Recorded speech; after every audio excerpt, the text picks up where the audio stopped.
ঠিকাদার নির্বাচনের ক্ষেত্রে বাংলাদেশের কোনো মেয়রেরই সরাসরি সম্পৃক্ততা নেই, তাকে এই কাজ দেওয়া হতো তাহলে হয়তোবা এরকম প্রশ্নের উদ্ভব হতে পারত। প্রথমত যিনি লোয়েস্ট হয়েছেন তাকেই এই কাজটি প্রদান করেছেন।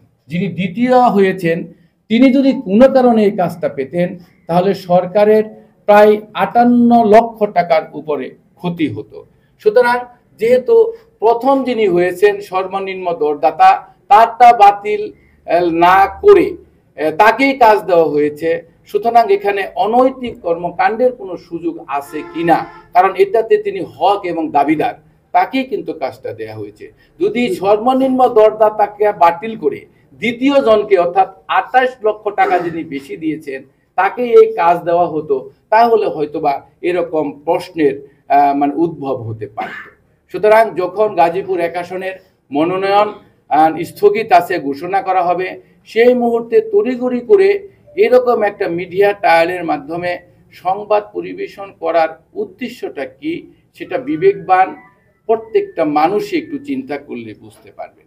এর বেশি আমি কিছু বলতে চাই না। আমি শুধু বলতে চাই যে আমি 20 বছর 18 দিন এই পৌরসভার দায়িত্ব ছিলাম, প্রশাসক থেকে মেয়র, বারবার নির্বাচিত মেয়র, এবং এটা নবগঠিত একটি পৌরসভা ছিল।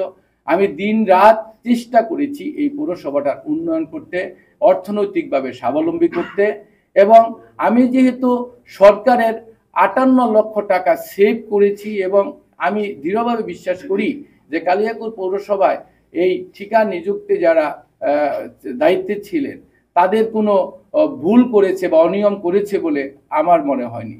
আর সবচাইতে আমার আত্মপক্ষ সমর্থন করি এ কথাই বলছি যে ঠিকাদার নির্বাচনের ক্ষেত্রে বাংলাদেশের কোনো মেয়রেরই সরাসরি সম্পৃক্ততা নেই। তিনি শুধু টেন্ডার আহ্বান করেন এবং অনুমোদন হওয়া পর চুক্তিবদ্ধ হন। এছাড়া তিনি কোনো টেকনিক্যাল পার্সন নন, ইঞ্জিনিয়ার নন।